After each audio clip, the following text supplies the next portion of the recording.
Go. Hello, this is Elijah Ignatieff of the School of Conscious Communication, and we have a special guest today, uh, a man that I met quite a few years ago in Nelson when I was living there, and he is one of the hidden gems in British Columbia.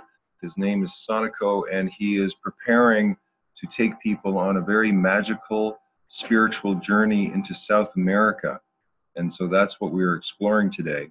And so, Soniko, could you tell us something a little bit about you and your background to start things off? Yes, thank you. First of all, I'd like to say thank you for this opportunity. And I'd like to start by saying in Lakesh to everyone watching. I'm another you, Alakin. You are another me. And I appreciate this opportunity to be sharing from the center of my heart some information and some vibrations that come from the heart, not necessarily just from my heart, but from the heart. So, what is the background you were asking that I come from? Well, to begin, I was born in Ecuador, which is the place exactly that this journey will be to. So, and then that's kind of why we go in there too, because I grew up there. I know the place. And the connections that I have already from there. I grew up in a city, big city called Quito. It's almost close to 3 million people that live there, and totally uh, came from a background of a modern civilization, of a modern uh, view of the world, like it's the Western view of the world.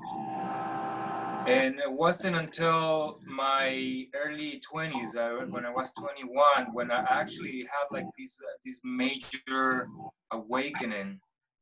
This it was a death experience, so you could say it in a way, you know. But like later on, I understood that it was a death experience. It's not that my physical body was threatened or I was about to die physically, but what I was going through, it was very tough at the moment, you know. I experienced it like that way, and then that opened up the doors to discover a world that it always been there, a world that that at the time started like it was like out of science fiction, but slowly started becoming to like showing itself as more as a reality, you know, itself. And then is when I started walking a conscious path and learning about the teachings and the spirituality of the indigenous peoples of this continent.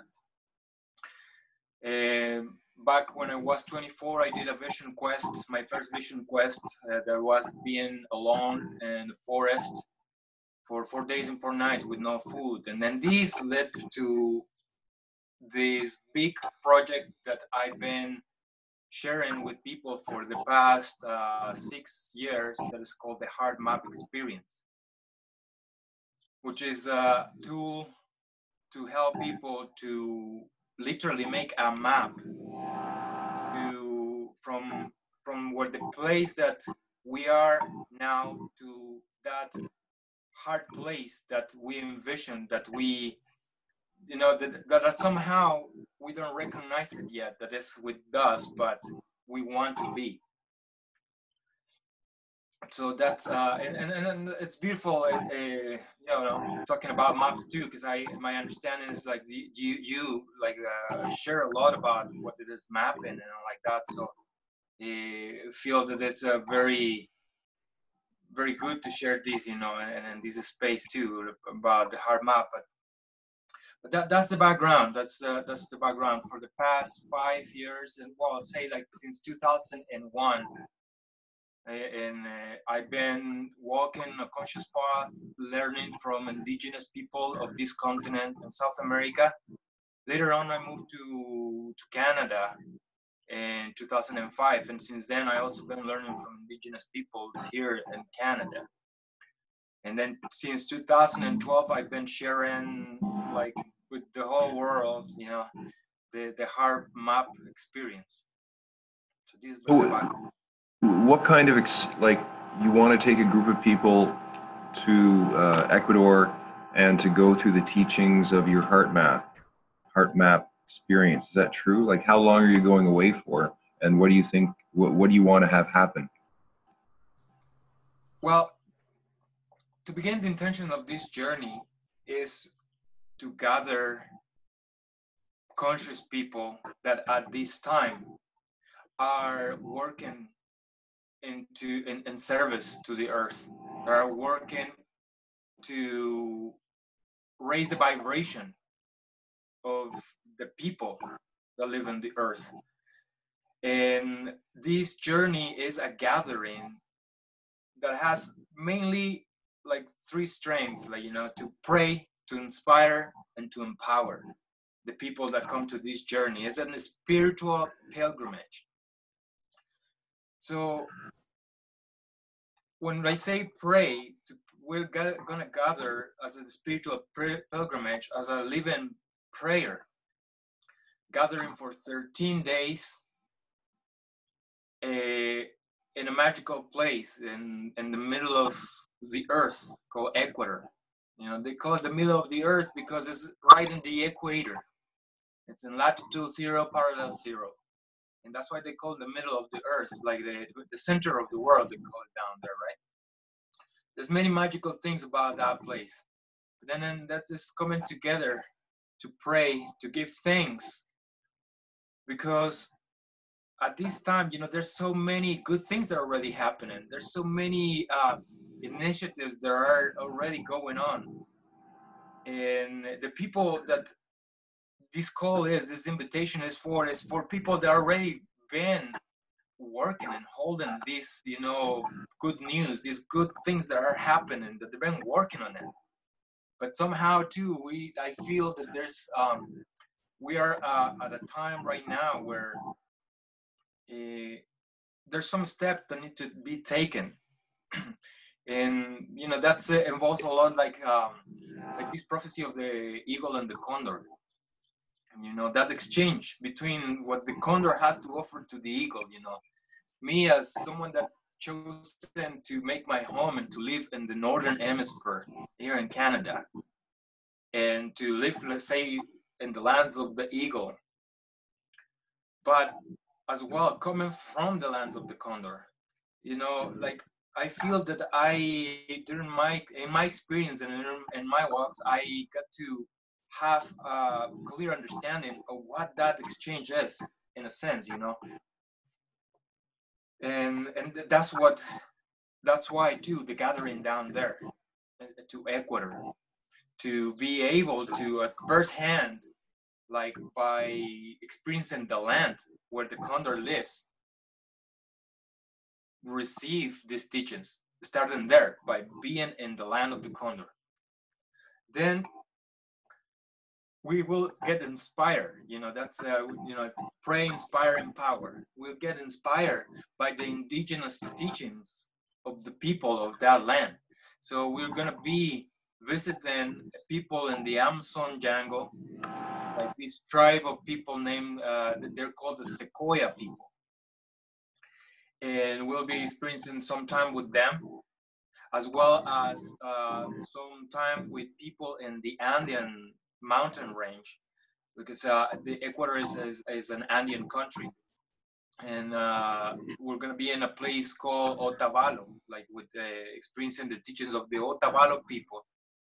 And mainly, we're going to be gathering also with someone that to me has been a teacher and a mentor for, you know, during my path. His name is Shairi Kimbo. He is an elder that heals and moves energy. That's his work, using music and sound as the main instruments of his healing. Of course, like there is going to be also the participation into different ceremonies that involve master plants. But at the same time, these master plants are not the main point of why we come together.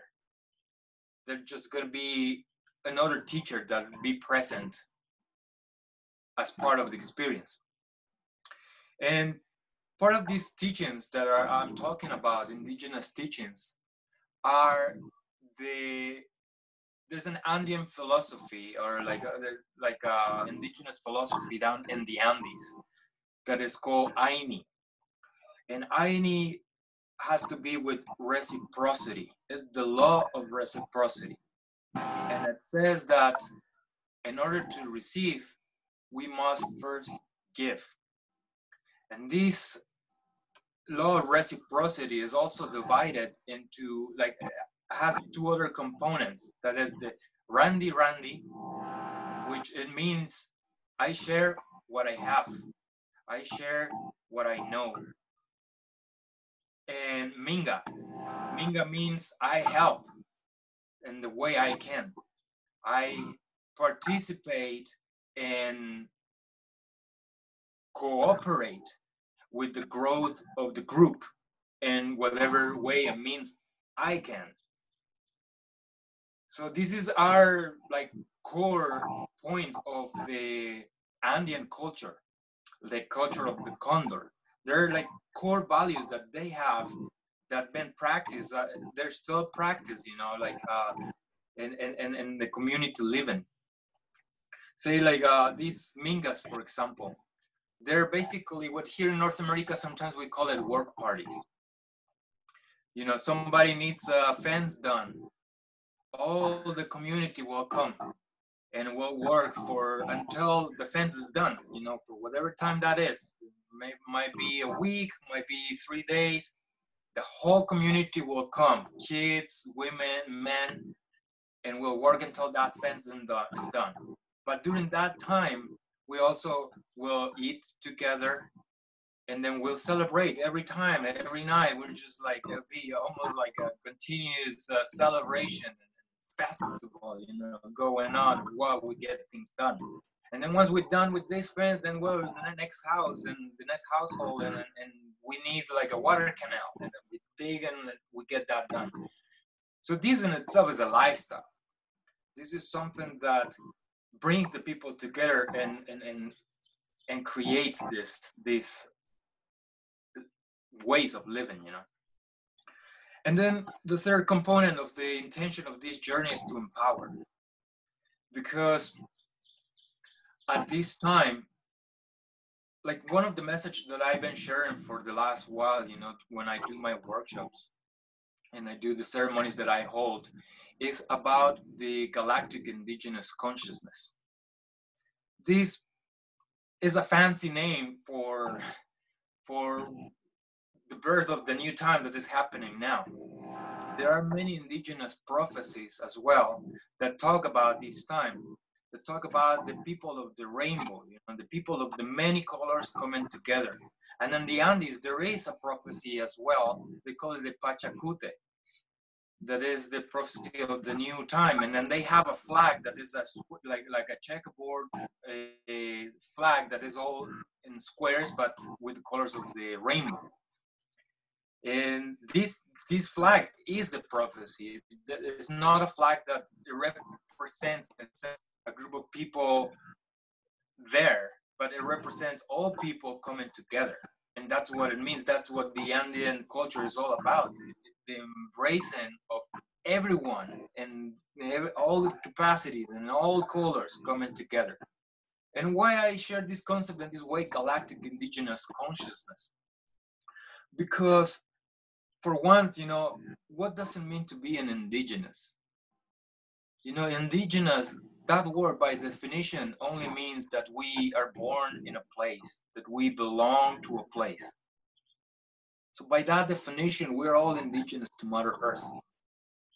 You know, being indigenous doesn't mean to have dark skin or to live in the jungle making pottery or live in a reservation. That's kind of like the concept that most people have, you know. And if we don't have dark skin, we don't live in a reservation, or we're not in the jungle making pottery, we're not indigenous. It can't be far from the truth, you know. Like being indigenous is just a way of consciousness, a way of relating with oneself, with the earth, and with all living beings and non-living beings on on this universe. So that's why I bring it like that. And why did I say galactic? Because also we're living in a time now that it's our awareness, that we are part of a big, vast universe, and then our awareness also that we are not the only ones that are in this vast universe. It opens up to that, like now we are people of the earth, and that, and the part when it comes to indigenous, to me, like the indigenous vibration, the indigenous frequency are just the original teachings of Mother Earth, like the original teachings that Mother Earth herself gave to the humans in order to live in harmony with her. So that's the part, like empowering, like all the people that are doing already this service for the earth, like they're already helping the earth to raise the vibration, but empowering within these codes, within these vibrations. So this is a kind of, like, I call it also a modern kind of leadership, a leadership that is not about follow the boss, but is about becoming the leader of our own life, and then following our heart mainly. That's the leader, following our heart. To me, leadership is a vibration. It's not a title. It's a vibration.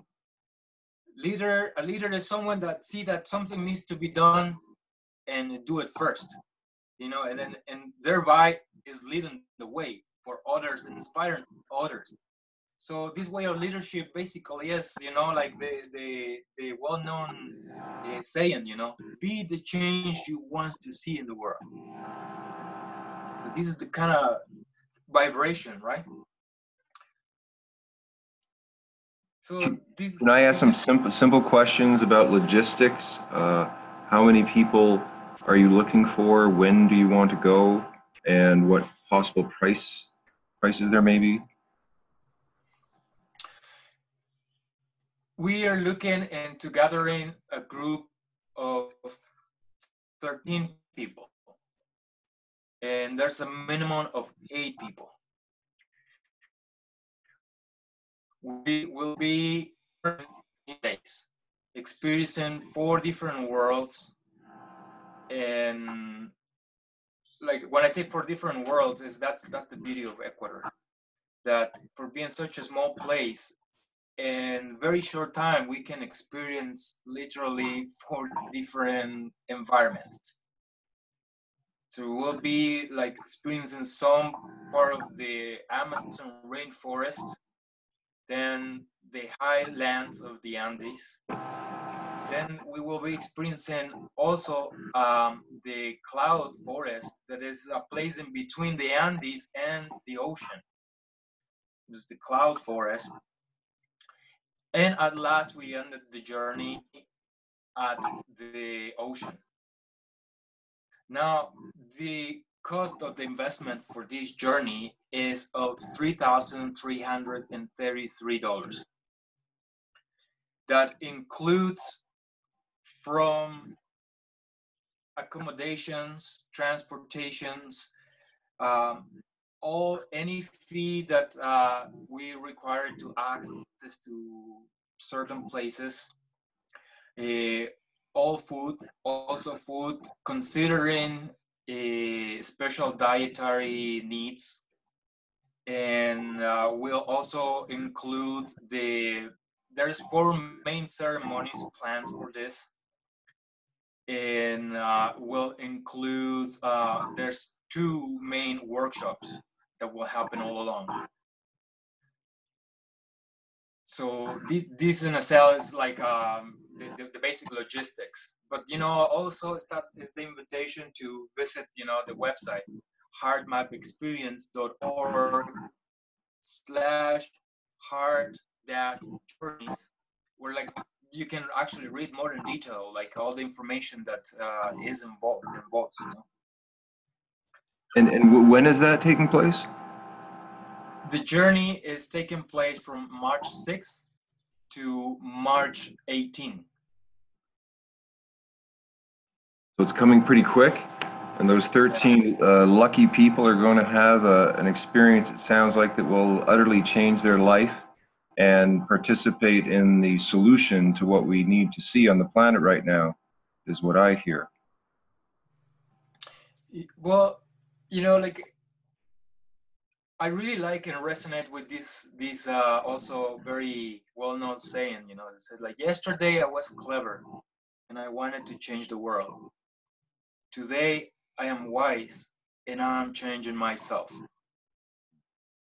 Because all that is in our hands, all we can do is, it starts within, and it starts with oneself.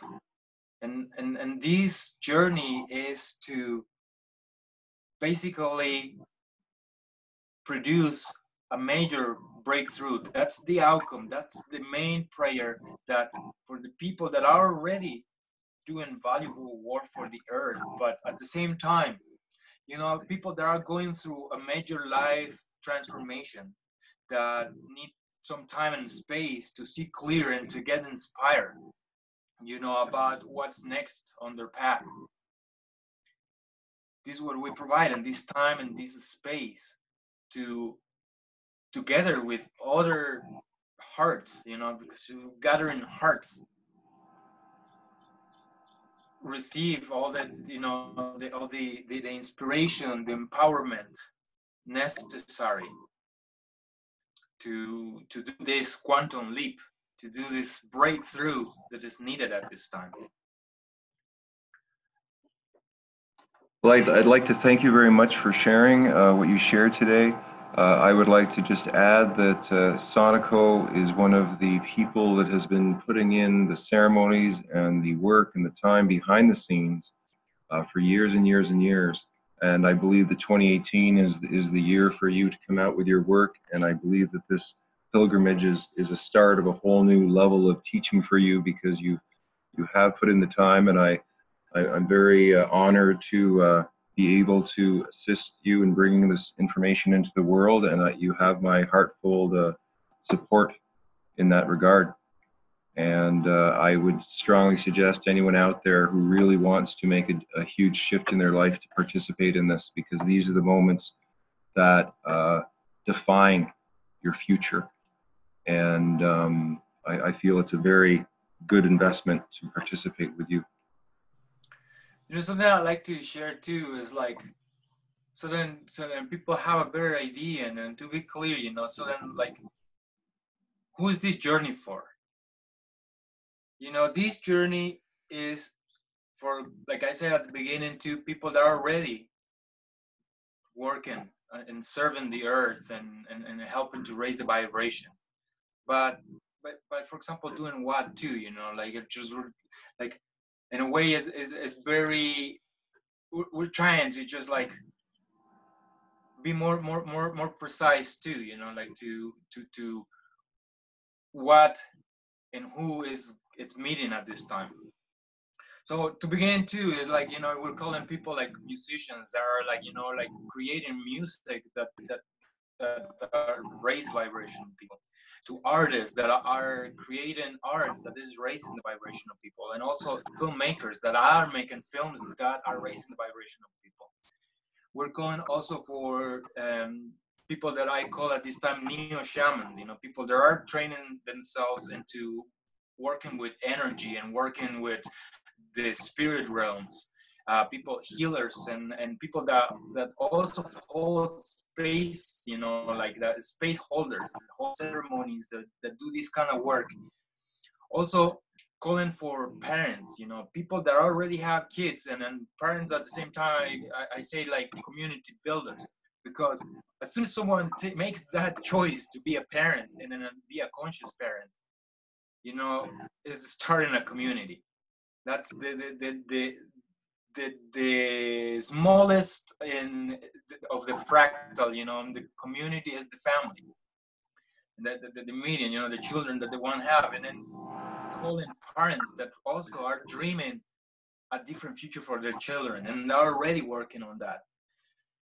calling conscious entrepreneurs.